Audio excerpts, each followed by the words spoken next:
레위기 강의 71번째 시간입니다. 레위기 25장 13절로 22절까지입니다. 같이 읽겠습니다. 이 희년에는 너희가 각기 자기의 소유지로 돌아갈지라 내 이웃에게 팔든지 내 이웃의 손에서 사거든 너희 각 사람은 그의 형제를 속이지 말라. 그 희년 후의 연수를 따라서 너는 이웃에게서 살 것이요 그도 소출을 얻을 연수를 따라서 내게 팔 것인즉 연수가 많으면 너는 그것의 값을 많이 매기고 연수가 적으면 너는 그것의 값을 적게 매길지니 곧 그가 소출의 다소를 따라서 내게 팔 것이라. 너희 각 사람은 자기 이웃을 속이지 말고 내 하나님을 경외하라. 나는 너희의 하나님 여호와이니라. 너희는 내 규례를 행하며 내 법도를 지켜 행하라. 그리하면 너희가 그 땅에 안전하게 거주할 것이라. 땅은 그것의 열매를 내리니 너희가 배불리 먹고 거기 안전하게 거주하리라. 만일 너희가 말하기를 우리가 만일 일곱째 해에 심지도 못하고 소출을 거두지도 못하면 우리가 무엇을 먹으리요 하겠으나 내가 명령하여 여섯째 해에 내 복을 너희에게 주어 그 소출이 3년 동안 쓰기에 족하게 하리라. 너희가 여덟째 해에는 파종하려니와 묵은 소출을 먹을 것이며 아홉째 해에 그 땅에 소출이 돌아오기까지 너희는 묵은 것을 먹으리라. 아멘. 희년에 대한 두 번째 시간입니다. 희년은 안식년이 7번 돌아서 49년이 되는 해에 다음 해, 그러니까 50년째 되는 해인 거죠.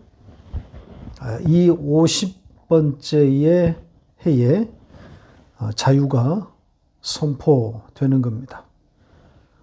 이 자유의 중심 내용은 소유의 회복과 신분의 회복이라고 그랬죠.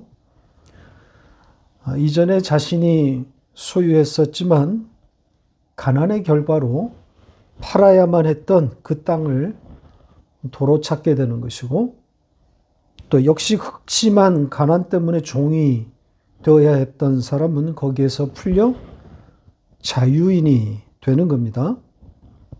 이렇게 하나님이 하라고 한 대로, 즉 문자대로 이 희년의 법이 실행이 된다면 국가적으로, 사회적으로 대격변의, 대격동의 해가 되는 겁니다.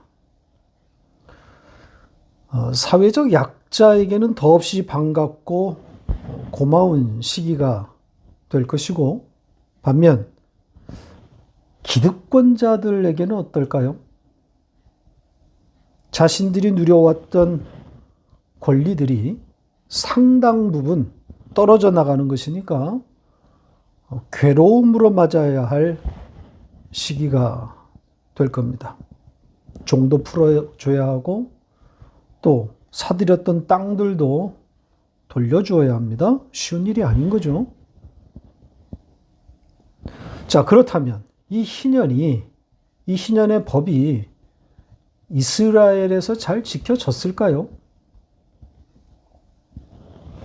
희년에 대한 성경의 기록이 엄청 많을 것 같지만 사실 여기 레위기에 집중되어 있을 뿐 성경의 기록이 거의 없어요.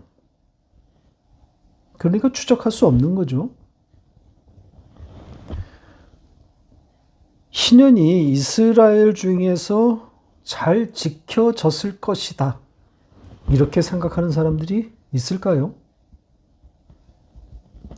이 소유와 신분이 완벽하게 회복되는 일이 50년을 주기로 반복해서 일어나는 것이니까 이런 나라는 거의 지상천국이라고 할 수 있는 거 아니겠습니까? 정말 아름다운 나라란 말이죠. 그러니까 그런 일은 일어날 수 없는 겁니다. 선악과를 따먹은 인간이라는 것을 잊어서는 안 됩니다. 가진 자들이 그 가진 것을 하나님의 것으로 인식하고 원래의 자리로 되돌리는 일인데 그게 여간 어려운 일이 아니란 말이죠. 이것이 가능하려면 이 법을 지키지 않는 자들에 대한 강력한 처벌이 있어야 하는 겁니다. 그러나 이 지켜질 것이다, 지켜지게 될 것이다 라는 말씀만 있지 그걸 어겼을 때 처벌하는 규정은 없단 말이죠. 자, 이것이 가능하려면 하나님의 강력한 처벌 외에도 그야말로 하늘에서 불이 내려서 이 법을 지키지 않는 자들을 태워버려야 합니다. 이 처벌 규정을 만들어 놓아도 피해갈 수 있는 이 인간의 꼼수는 대단하지 않습니까? 이 껍데기만 지키는데 도사들이란 말이죠. 그러니까 처벌은 피하면서도 온갖 자기의 기득권을 지켜내는 그런 그 술수들이 난무할 겁니다. 그러니까 하나님이 원하시는 바가 이 신연의 규정이 문자대로 이 땅에 실현되는 것이라면, 그걸 원하시는 것이라면 조금 전에 말씀드린 것처럼 하늘에서 불이 내려야 하는 겁니다. 그렇게 죽여버리면 되는 거죠. 하늘에서 불이 내려와서 이들을 태워버리는데 안 지킬 사람이 어디 있겠습니까? 자, 그런데 하나님은 그렇게 하시지 않는단 말이죠. 신년의 법을 지키지 않았다고 벼락 때리는 일이 일어나지 않아요. 이것뿐만이 아니라 사실 모든 그 율법의 규정과 법들이 그렇지 않습니까? 지키지 않으면 백성 중에서 끊어질 것이다. 심지어는 돌로 쳐 죽일 것이다. 죽여버리겠다고 하는 그런 말씀들이 얼마나 많습니까? 그런데 그 말씀대로 그렇게 되었습니까? 안식일에 일하면 죽여버리겠다고 했는데 그러면 살아날 자 있었겠습니까? 지난주에도 말씀드린 것처럼 이 구약의 법을 해석할 때 문자 해석에 의존하게 되면 답이 안 나올 뿐더러 하나님은 무능하기 짝이 없는 그런 신으로 전락되는 겁니다. 자기가 한 말을 지켜내지 못하는 그런 바보 같은 신이 되는 거란 말이죠. 그래서 상징이 중요한 겁니다. 구약의 법들이 담으려고 한 그 상징을 찾아내야 되는 거란 말이죠. 우리는 그것이, 그 상징이 바로 예수와 십자가, 그로 말미암는 하나님 나라와 또 그 나라의 안식이라고 보고 있는 거죠. 따라서 희년은 무슨 이야기가 되는 거겠어요? 예수의 이야기, 복음인 거죠. 그러니까 희년이라 하지 말고 그냥 예수의 해, 이게 맞습니다. 이 양의 뿔이 원뜻인데 그냥 예수라고 하면 맞습니다. 자, 그 양의 뿔 이야기, 그 예수 이야기 두 번째 시간입니다.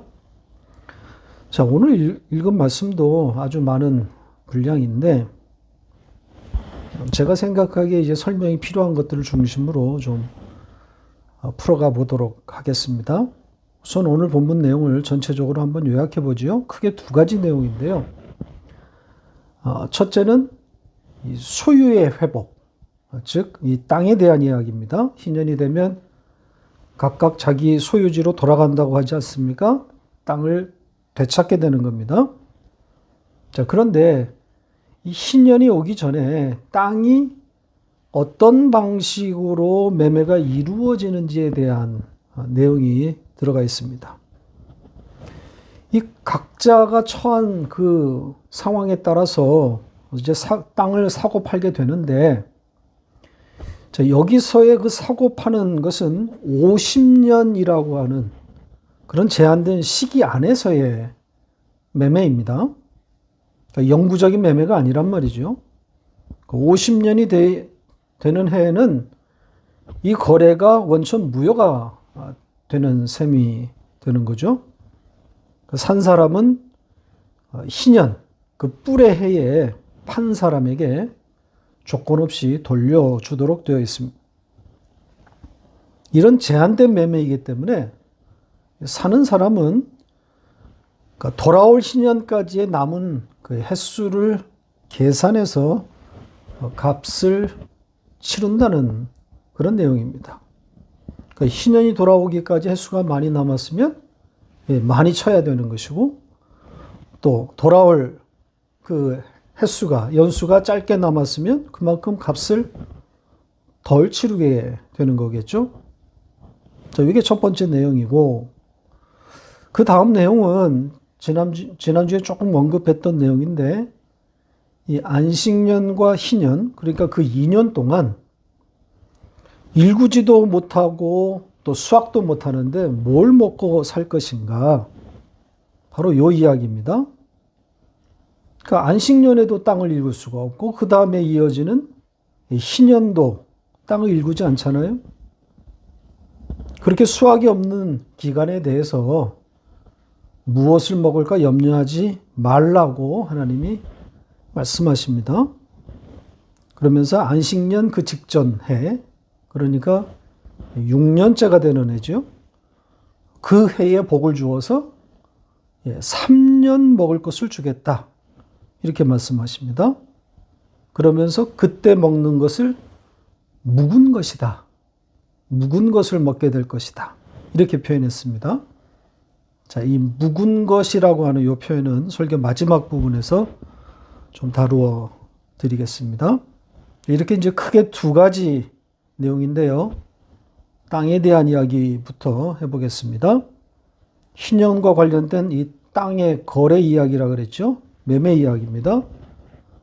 값을 잘 치루어 주라는 겁니다.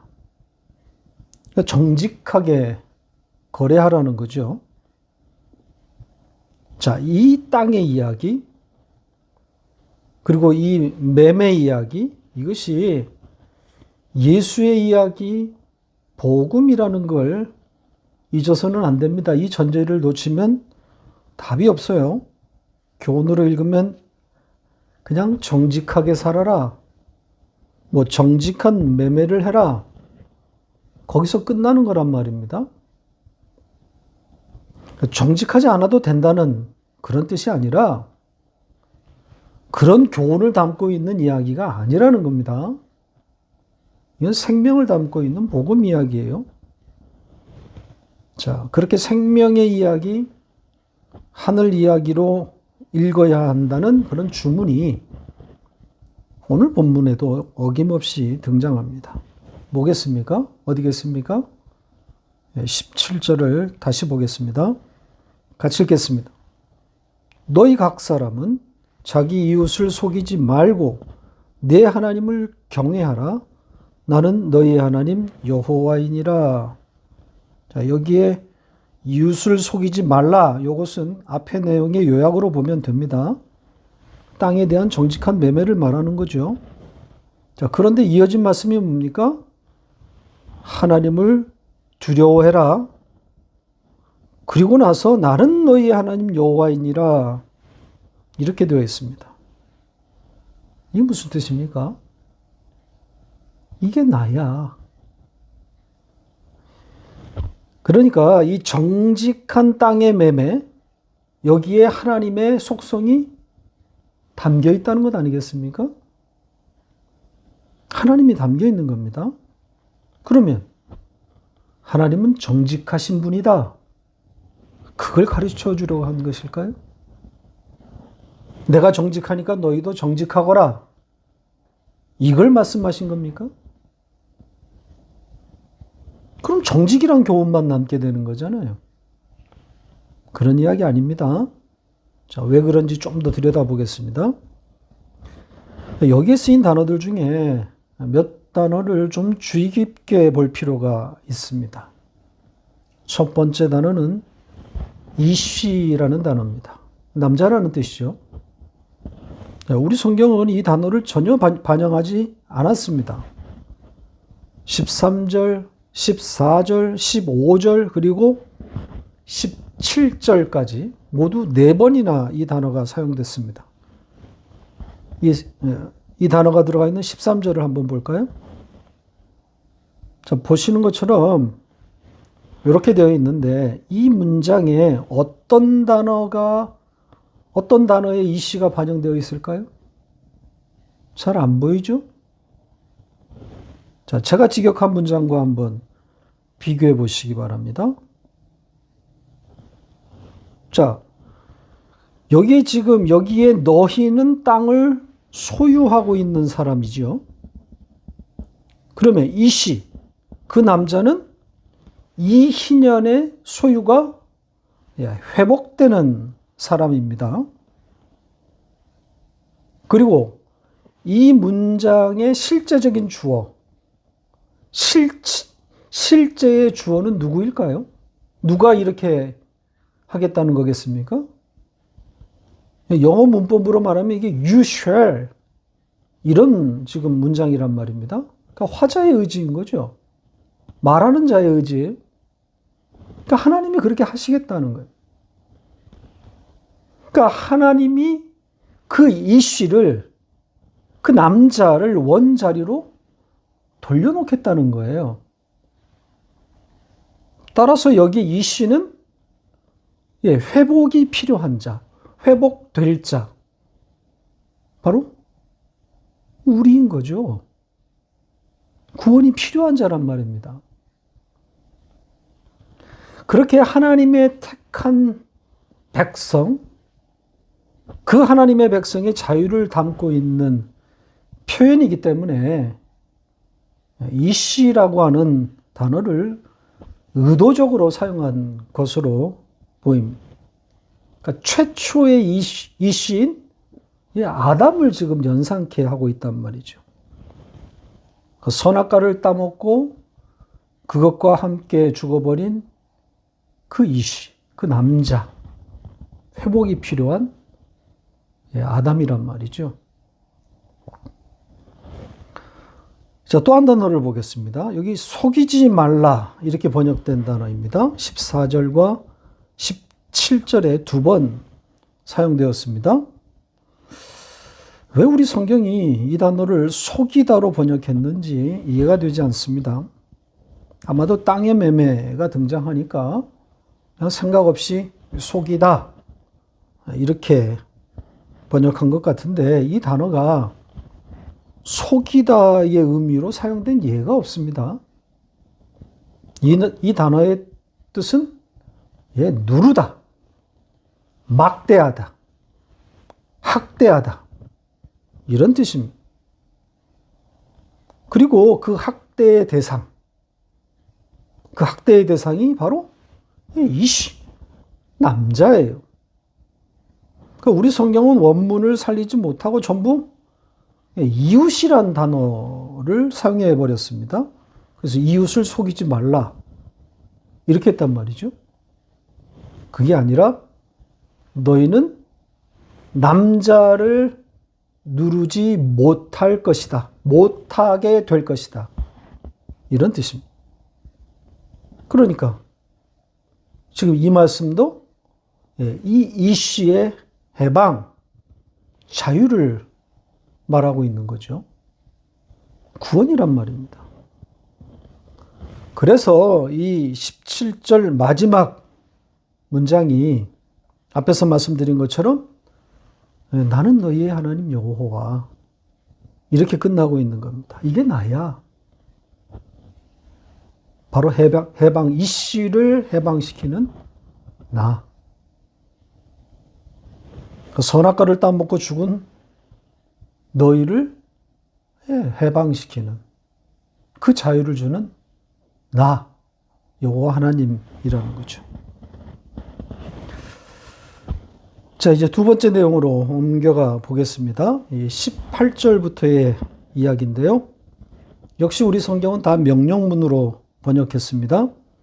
그런데다가 명령문 플러스 엔드니까 이것을 해라. 그러면 이렇게 될 것이다. 이런 패턴인 거죠. 그래서 이 희년의 법을 지켜라. 그러면 내가 너한테 복 줄게. 이렇게 번역된 거란 말이죠. 자, 18절을 한번 다시 볼까요?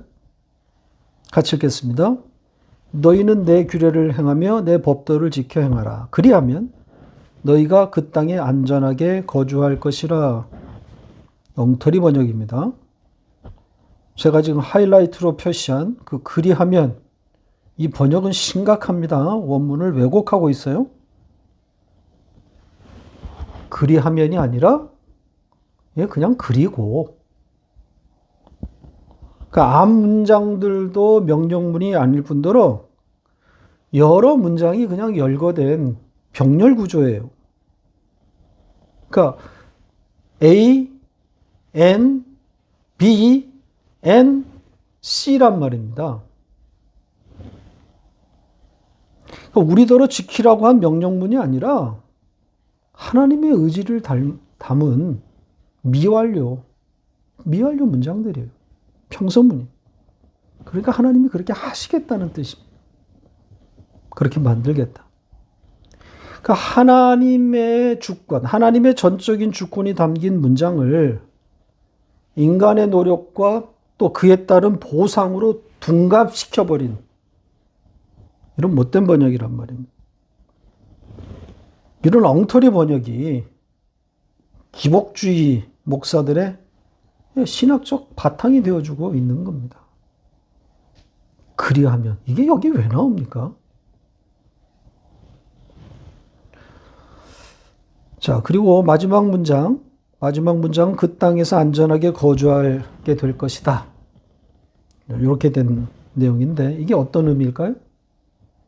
그 땅에서 안전하게 거주하게 될 것이다. 네, 그 앞에서 말한 그 자유 아니겠습니까? 자기의 원소유주로 돌아간다고 하는 그것과 같은 의미란 말이죠. 전부 지금 일관된 이야기를 하고 있는 겁니다. 같은 이야기를 하고 있는 거예요. 죄로부터의 해방, 하늘의 안식을 말하고 있는 겁니다. 자, 그 하늘의 안식, 그 자유, 이것이 19절에 좀 더 실감나게 표현되어 있습니다. 뭐라고 합니까? 그 땅이 열매를 낼 것인데 그것으로 배부를 것이다. 그러니까 회복된 자유를, 그 안식을 배부름에 지금 비유하고 있는 거죠. 그러니까 진정한 만족이라는 거예요. 참된 만족인 거죠. 그러니까 이 세상에서는 찾을 수 없고 만날 수 없는 그 진짜 만족인 거죠. 자, 고린도후서 3장 4절 5절입니다. 같이 읽겠습니다. 우리가 그리스도로 말미암아 하나님을 향하여 이 같은 확신이 있으니 우리가 무슨 일이든지 우리에게서 난 것 같이 스스로 만족할 것이 아니니 우리의 만족은 오직 하나님으로부터 나느니라. 그러니까 우리에게서 나는 것으로는 만족이 없다는 것이죠.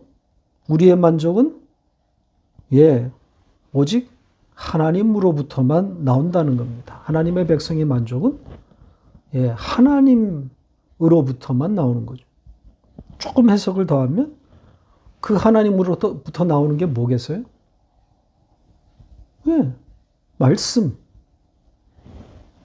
말씀이신 로고스이신 예수 그리스도. 그거 아니겠습니까? 그러니까 하나님의 백성은 그 말씀, 그 로고스이신 예수를 받아 먹을 때 비로소 배부른 겁니다. 그 외에 어떤 것을 먹어도 헛이란 말이죠. 하나님의 백성은 하나님의 하늘에서 떨어뜨리는 그 양식, 그 예수를 받아 먹고 배부릅니다. 그 예수와 더불어 먹고 마실 때에만 만족인 거죠. 그 배부름, 그 만족에 대한 추가적인 내용이 오늘 본문 마지막 내용입니다. 자, 20절부터의 내용인데요. 잠은 자답의 형식을 띠고 있습니다. 그러니까 안식년에 대한 이스라엘의 질문이 등장하고 있습니다. 안식년에 심지도 않고 거두지도 않는데 그 당해와 그리고 또 그 다음 해에는 무엇을 먹고 살 수 있겠는가? 이렇게 질문이 등장하는 거죠. 이런 염려가 있을 수 있는 거죠. 자, 그런 생각이 들겠으나 하나님은 어떻게 해주시겠다 그럽니까? 그 전해에, 그러니까 안식년이 오기 전해, 그 6년째 해에 복을 주시겠다 그러잖아요. 복을 명하십니다. 그 복의 내용은 그 6년째에 소출을 3년 동안 먹을 만큼, 그만큼 풍성하게 주겠다.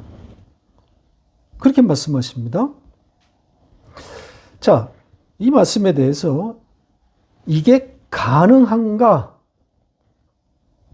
라는 질문과 역사적으로 매 7년마다 이런 엄청난 풍년이 있었는가?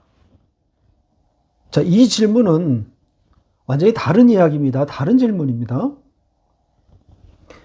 이게 가능한 일인가? 이렇게 의문을 갖는 것은 믿음 없는 인본주의적 태도입니다. 이성이 용납하지 못하겠다는 거죠. 그러니까 이런 사람은 성경을 아무리 읽어도 의미가 없어요. 그냥 윤리적 교훈만 남는 거예요. 자기 이성이 수용할 수 있는 데까지만 받아들이기 때문에 하나님께 불가능이 어디 있겠습니까? 말 한마디로 무에서 유를 창조하시는 분 아닙니까? 이스라엘 광야 생활 40년 내내 하늘에서 먹을 것을 떨어뜨린 하나님입니다. 홍해를 갈라서 바닷길로 걸어가게 하시지 않았습니까? 그러니까 하나님은 못하실 것이 없는 명실상부 전지 전능하신 초월적 존재란 말입니다. 그러니까 모든 것이 가능한 하나님인데 과연 7년을 주기로 매 6년째에 3년을 버틸 만큼의 풍년이 역사적으로 있었는가? 자, 이 질문은 매우 유의미합니다. 그러니까 3년의 풍년뿐 아니라 10년, 100년의 풍년도 주실 수 있는 분인데 왜 역사적으로 그런 일이 일어나지 않았을까? 이런 질문을 가지는 것은 매우 유익하단 말이죠. 이렇게 질문을 던지고 들어가 보면 그런 일은 없었다. 이게 아마 팩트일 겁니다. 그러면 왜 하나님은 당신이 하신 말씀대로 실행하지 않았는가? 자연스럽게 이런 질문을 갖게 되는 거죠. 성경 해석에 대한 진지한 고민을 하게 되는 거란 말입니다. 전 두 가지 대답이 가능하다고 생각합니다. 하나는 이런 풍년이 필요하지 않을 만큼 이스라엘이 안식년을 지키지 않았다. 지키지 않을 가능성이고요. 또 하나는 제가 계속 말씀드려왔던 건데 성경을 문자적으로만 보면 안 된다는 거죠. 이 7년마다의 복, 그 엄청난 풍년, 이건 상징이라는 겁니다. 그러니까 6년째의 복, 그 땅이 내어주는 그 풍성함인데 그 땅이 내어주는 그 열매, 이게 누구의 명령으로 되었다 그럽니까? 하나님이 명하셨다 그러잖아요. 그러니까 하나님이 내어주신 풍성함이란 말이죠. 그래서 그 열매로 하나님이 명해서 주신 그 열매로 그 땅이 준 그 소출로 7년째의 해인 안식년에 그걸 먹는 거란 말입니다. 그러니까 이스라엘은 하나님이 주신 복을 안식년에 받아먹게 되는 그런 그림이란 말입니다. 하나님의 백성은 안식년에 그 땅이 준, 하나님이 명해서 주신 그 열매를 먹는 것이다. 뭘 의미합니까? 하나님의 백성은 하나님이 주신 것으로 안식하는 것이다. 이게 되는 거죠. 그러니까 하나님의 명령으로 그 땅이 내어주는 것을 받아먹는 자. 하나님의 백성인 거죠. 자, 마지막으로 그 안식년에 이스라엘이 먹게 되는 그 소출, 그것을 뭐라고 표현했는지를 좀 살펴보고 오늘 두 번째 이야기를 마치려고 합니다. 마지막 절인 22절 다시 보겠습니다. 같이 읽겠습니다. 너희가 여덟째에는 파종하려니와 묵은 소출을 먹을 것이며 아홉째 해에 그 땅에 소출이 들어오기까지 너희는 묵은 것을 먹으리라. 뭘 먹는다고요? 묵은 것. 자, 여기 묵은 것으로 번역된 단어를 좀 보려고 합니다.